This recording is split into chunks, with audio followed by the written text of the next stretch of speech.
Il y a des analystes qui parlent de haine.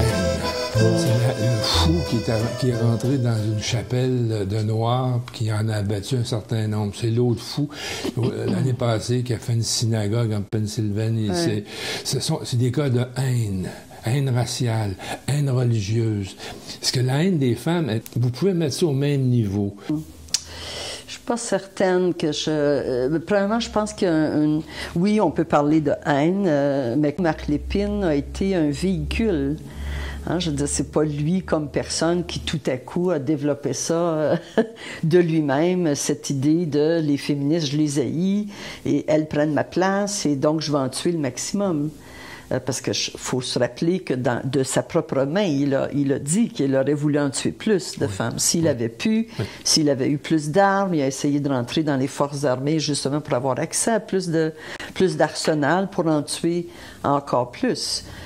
C'est de la haine. C'est la haine qu'on retrouve également dans la société envers les femmes. La haine où certains hommes, effectivement, s'arrogent le droit de vie et de mort sur la vie des femmes. Et Marc Lépine a poussé ça jusqu'à son extrême, mais on vit quand on parle de misogynie, puis quand on parle de patriarcat, on vit dans un système qui a utilisé et utilise encore tous les moyens possibles pour faire en sorte que les femmes sont sous la domination d'un homme ou de plusieurs hommes.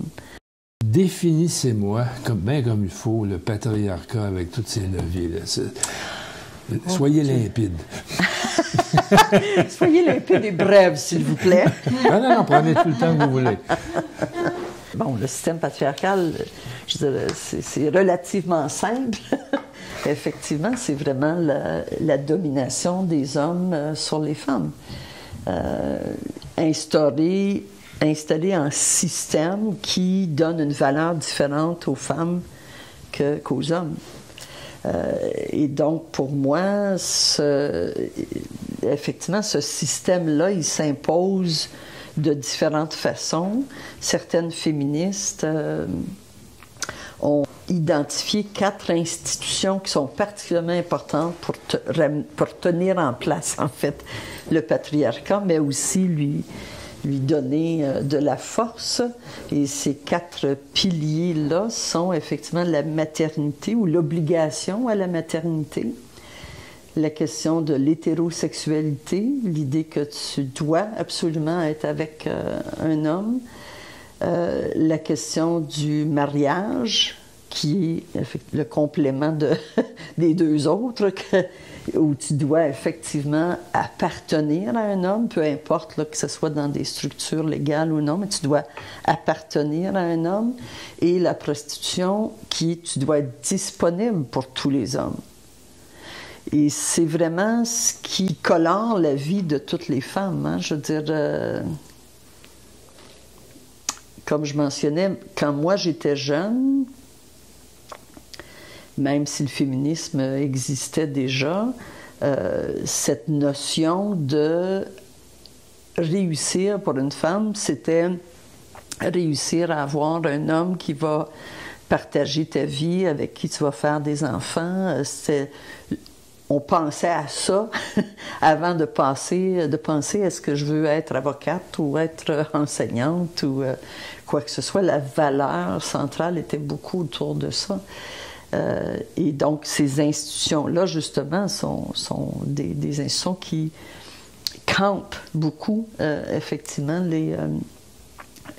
ce qui est possible, ce que le patriarcat souhaite pour les femmes, en fait. Et comme je disais tout à l'heure, les femmes ont intégré que ces 4 institutions-là, à tout le moins, évidemment la prostitution beaucoup moins, mais pour certaines femmes, elles croient effectivement qu'elles sont nées pour ça, presque, qu'elles sont dans la prostitution parce que c'était leur choix, parce que c'était comme ça, puis qu'elles sont ce genre de femmes-là. La femme du repos du guerrier. La femme du repos du guerrier, la femme qui est là pour répondre aux différents besoins, effectivement, que les hommes peuvent avoir. la société a évolué. C'est clair qu'on peut, au Québec, on peut se targuer assurément d'avoir... de toute façon, c'était notre travail aussi comme féministes de changer les relations entre les femmes et les hommes. Mais il y a encore, aujourd'hui, de la résistance. Et non seulement de la résistance, mais on regarde chez de jeunes hommes, on voit encore, malheureusement, cette espèce de regard sur les femmes qui est un rapport de domination, en fait. Et est-ce que ça équivaut à la haine raciale? Sûrement, mais je ne suis pas certaine que c'est une bonne idée, ni pour la question du racisme, ni pour la question du sexisme ou du patriarcat, de parler strictement de haine. Parce que la haine, c'est un sentiment qui est un peu flou, qui peut être un peu flou. Je pense qu'il faut d'abord et avant tout parler de système d'oppression, d'une oppression systémique. Pour moi, les systèmes d'oppression les plus structurants dans nos sociétés sont effectivement le patriarcat, le racisme, le capitalisme. Et ces trois systèmes, il y en a d'autres aussi, évidemment, qu'on peut... mais ces trois systèmes-là, selon moi, sont vraiment les piliers, en fait, sur lesquels nos sociétés ont été construites, à tout le moins en Occident, assurément, puis ailleurs dans le monde également, avec des différences aussi. Mais ces systèmes d'oppression-là ont nécessairement... des outils qui se ressemblent, parce que c'est pas très sorcier. Quand tu veux opprimer quelqu'un, il faut que tu commences à dire des faussetés sur cette personne-là. Il faut que tu fasses croire à un maximum de personnes que ce que tu dis, c'est la vérité. Et ultimement, que cette personne-là pense que c'est vrai ce que tu dis d'elle. Et donc que tu entretiennes des mythes, des préjugés envers les personnes. Il faut que tu établisses des normes qui vont être différentes pour cette personne-là. Et il faut que tu trouves un moyen de le punir, cette personne-là. Il faut que tu puisses la punir. Il faut qu'elle sache que quand elle ne respecte pas le petit cadre que tu lui as donné, il faut que tu la ramènes dans le bon chemin. Et c'est vrai pour le racisme, c'est vrai pour le capitalisme, c'est vrai pour le sexisme, pour le patriarcat. La violence envers les femmes, c'est l'outil ultime de domination. On veut que la norme qu'on a établie comme étant la norme dite naturelle va être préservée. Et ça fonctionne, malheureusement.